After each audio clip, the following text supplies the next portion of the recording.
Bu, ibu, aku berjingkat kaget ketika seseorang mengusap bahuku perlahan. Pelan-pelan aku membuka mata, mengerjap-ngerjap dan melihat siapa yang membangunkanku. Sudah duhur, Bu, ucap gadis belia itu, sembari melengkungkan bibir tipisnya. Oh, iya, Dek, terima kasih. Aku segera duduk dan merogoh tasku, melihat ponsel. Siapa tahu ada panggilan masuk dari orang-orang yang berada di rumah sakit. Iseng aku membuka aplikasi berwarna hijau karena ingin menanyakan keadaan Raihan kepada Gus Azmi yang masih berada di sana. Gerakanku terhenti ketika melihat WA story Mas Ibnu, di mana dia memajang foto bersama Lucy di rumah sakit tempat Lucy sedang dirawat, disertai ucapan manis yang kian menyesakkan dada ini. Ya Allah, Mas, di sini anakmu sedang sekarat. Kamu malah lebih memilih menemani gundikmu yang jelas-jelas sedang mengandung benih laki-laki lain. Apa sih yang sudah Lucy berikan kepada Mas Ibnu sampai dia terlihat bertekuk lutut kepadanya dan selalu memaafkan segala kesalahan si ular keket itu? Padahal sudah jelas-jelas Lucy mengkhianati cintanya. Dia juga pernah memergoki Lucy sedang bergelayut manja dengan laki-laki yang ada di dalam video. Tapi tetap saja Mas Ibnu masih nempel dengan si ulet bulu itu. Setelah selesai melaksanakan ibadah sholat duhur, gegas aku kembali ke rumah sakit karena tidak tega meninggalkan Raihan bersama orang lain. Aku ini ibunya, orang yang paling dia butuhkan selama dia terbaring koma seperti ini. Menggenggam kenop pintu, memutarnya perlahan sambil mengucapkan salam. Langkahku terhenti ketika melihat Gus Azmi sedang berbaring di lantai beralaskan tikar dan berbantal lengan. Aku pun memutuskan untuk menunggu di luar karena tidak mau mengganggu istirahat guru ngaji anakku. Loh, Nduk, kok kamu malah duduk di sini sendirian? Sapa Nyai Hanifah yang sepertinya baru datang dari apotek, sebab dia menenteng plastik obat-obatan di tangan kanannya.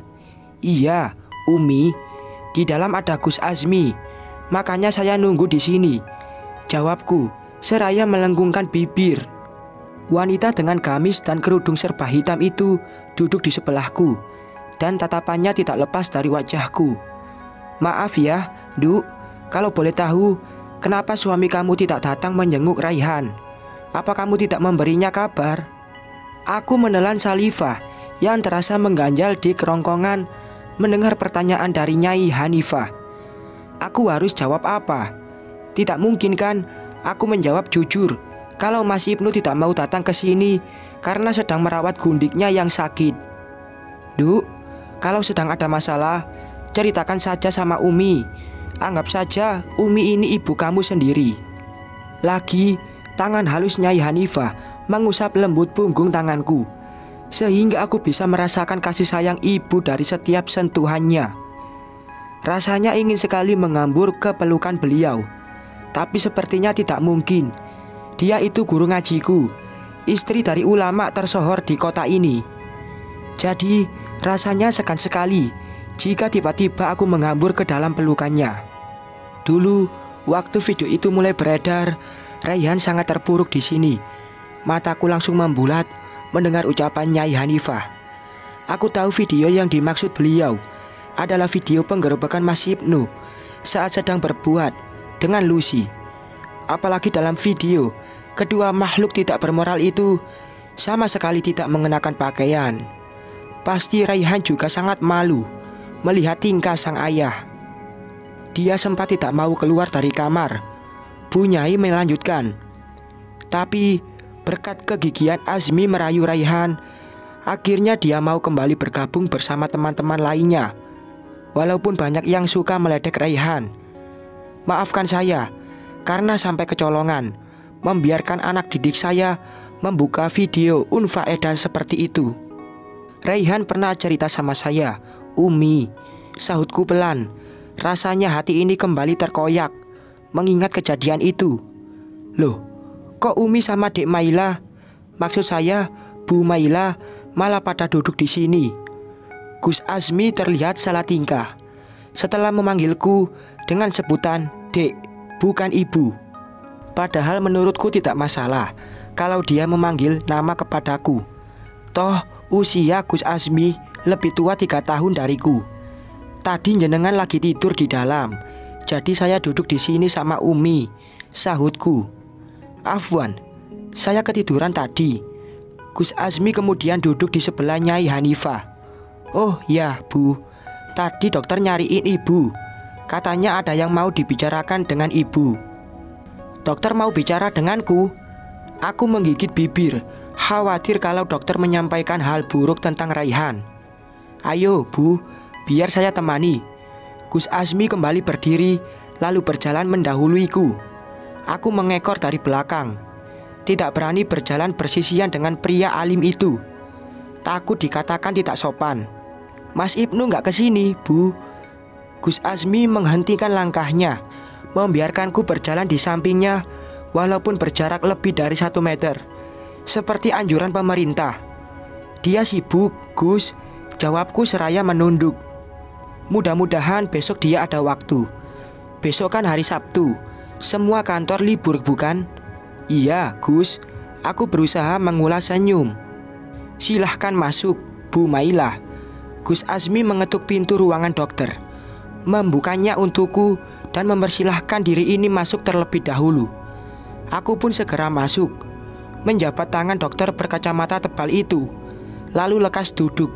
Setelah berbasa-basi sebentar, dokter mengeluarkan foto CT scan kepala anakku dan membaca hasil CT scan tersebut di depanku serta Gus Azmi. Ananda Raihan mengalami pembekuan darah di otak, Bu, dan dia harus segera dioperasi. Kami juga akan merujuknya ke rumah sakit besar karena di sini peralatannya kurang memadai, ucap dokter. Apa anak saya akan baik-baik saja, dokter? Kini air mataku mulai berlomba-lomba lolos dari sudut netraku. Kita serahkan semuanya kepada Allah, Bu. Sang dokter menggenggam jemariku, seolah tahu kegundahan serta rasa takut yang sedang menyelimuti kalbu. Apa ada efek samping setelah putra saya menjalani operasi, Dok? Gus Azmi angkat bicara. Dokter berhijab ungu itu menghela nafas dalam-dalam dan mengembuskannya perlahan. Mungkin dia akan mengalami penurunan fungsi otak dan kehilangan sedikit memorinya. Dia hanya akan mengingat orang yang dekat dengannya saja, terangnya kemudian. Aku menelan salivah yang terasa getir serta mengganjal di kerongkongan. Apa dia akan mengingatku? Sebab selama ini dia tinggal jauh denganku dan hanya bertemu sesekali saja jika aku sedang menjenguknya ke pesantren. Maafkan saya, Bu. Semua ini terjadi gara-gara saya kurang hati-hati. Lirih Gus Azmi. Bukan salah jenengan, Gus. Semuanya sudah kehendak Allah. Mengusap kedua sudut netra yang sudah mulai basah. Nanti semua biaya pengobatan Raihan biar saya yang tanggung sampai sembuh. Terima kasih, Gus. Ekor mataku melirik laki-laki bermata teduh yang berada di sebelahku. Dan ternyata dia sedang menyapu air mata juga. Setelah mengurus semua biaya administrasi dan keperluan lainnya, para petugas medis segera memindahkan Raihan ke dalam ambulan yang hendak membawanya ke rumah sakit besar di Jakarta. Aku sengaja membawa dia ke ibu kota, sebab di sana banyak rumah sakit yang peralatannya memadai, juga dekat dengan tempat tinggalku. Siapa tahu setelah Raihan dirawat di Jakarta, Mas Ibnu mau membesuknya.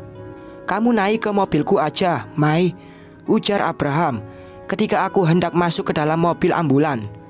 Aku mau nemenin Raihan, Bram. Nggak tega kalau dia cuma sama perawat, jawabku sembari memasukkan tas ke dalam mobil pria berambut panjang itu. Kan ada Gus Azmi di ambulan. Ya sudah, kalau begitu saya yang naik mobilnya, Mas Bram. Biar nanti bisa gantian nyetirnya, sambung pria berkemeja putih dan berwajah teduh itu, seraya turun dari ambulan lalu masuk ke mobil Abraham. Sepanjang perjalanan, aku terus menggenggam jemari anakku yang sudah 2 hari terbaring koma, sambil terus menatap wajahnya. Nak, tolong jangan lupa sama Mama ya. Mama pasti akan sangat sedih jika setelah bangun dari koma dan ternyata kamu tidak mengingat Mama.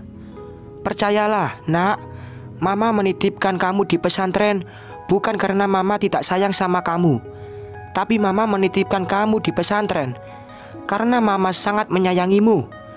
Mama ingin yang terbaik buat kamu.